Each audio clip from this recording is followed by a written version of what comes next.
नमस्कार शेतकरी मित्रांनो, कापूस आणि सोयाबीन अनुदानासंदर्भात एक महत्त्वपूर्ण असा जी.आर. प्रसिद्ध करण्यात आलेला आहे। त्यामध्ये कोणत्या शेतकऱ्याला किती अनुदान मिळणार आहे किंवा याची कार्यप्रणाली कशा पद्धतीने राबवण्यात येणार आहे याची सविस्तर माहिती आज आपण या व्हिडिओच्या माध्यमातून पाहणार आहोत। तत्पूर्वी जर आपण चॅनलला नवीन असाल तर आपल्या चॅनलला सबस्क्राइब करून ठेवा, जेणेकरून अशीच माहितीपूर्ण व्हिडिओ तुम्हाला पाहायला भेटतील। तर मित्रांनो, हेक्टरी 5,000 रुपये ही सोयाबीन पिकासाठी मिळणार आहेत। 2 हेक्टरच्या मर्यादेपर्यंत हे अनुदान त्या ठिकाणी असणार आहे। म्हणजे 2 हेक्टर जर आपल्याकडे सोयाबीन असेल तर आपल्याला 10,000 रुपये अनुदान हे मिळणार आहे। त्याचबरोबर कमीत कमी 1,000 रुपये 20 गुंठ्यापर्यंत हे शेतकऱ्यांना त्या ठिकाणी मिळणार आहे।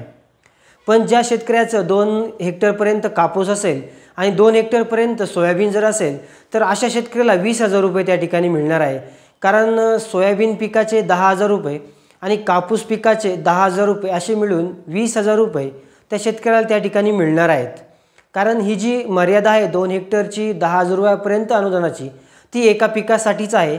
कारण 2 हेक्टरपर्यंत सोयाबीन जर असेल तर ते 10,000 रुपये, जर एका शेतकऱ्याकडे दोन्ही पिकं जर असतील तर त्या शेतकऱ्याला त्या ठिकाणी 20,000 रुपये हे त्या ठिकाणी भेटणार आहेत। तर आता आपली गावनिहाय यादी ह्या प्रसिद्ध करण्यात आलेल्या आहेत किंवा महा-आय-टीकडून ह्या याद्या प्रसिद्ध करण्यात आलेल्या आहेत। म्हणजे आपण आपल्या सातबाऱ्यावरती 2023 साली जर सोयाबीनची किंवा कापसाची नोंद केली असेल किंवा पीक पाहणी त्या ठिकाणी नोंदवलेली असेल तर आता याद्या प्रसिद्ध करण्यात आलेल्या आहेत। कृषी अधिकारी असतील, कृषी सहाय्यक असतील यांच्यामार्फत ह्या याद्या त्या ठिकाणी प्रसिद्ध झालेल्या आहेत। तर आता आपण तो फॉर्म त्या ठिकाणी भरायचा आहे। कृषी सहाय्यक असतील किंवा कृषी अधिकारी असतील यांच्या संपर्क साधून आपण तो फॉर्म त्या ठिकाणी भरवायचा आहे। जर आपल्या जास्त खातेदार असतील, सातबाऱ्यावर जास्त खातेदार जर असतील तर आपल्याला ना हरकतपत्र त्या ठिकाणी जोडवायचं आहे।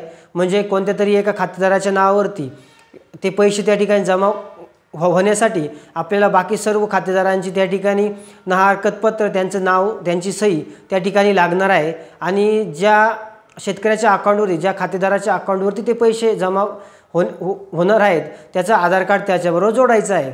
किंवा ज्यांचं सेपरेट खातं आहे त्यांनी डायरेक्ट आपलं एक आधार कार्डची झेरॉक्स घेऊन त्या ठिकाणी KYC करून तो फॉर्म त्या ठिकाणी भरवायचा आहे। त्यानंतर हा डाटा ऑनलाईन प्रणालीद्वारे चेक केला जाणार आहे। म्हणजे शेतकऱ्याचं नाव बरोबर आहे, चुकीचं आहे, तो डाटा मॅच केला जाणार आहे। PM किसान असेल किंवा नमो शेतकरी असेल ह्याबरोबर तो मॅच केला जाणार आहे आणि त्यानंतरच ही अनुदानाची प्रोसेस त्या ठिकाणी होणार आहेत।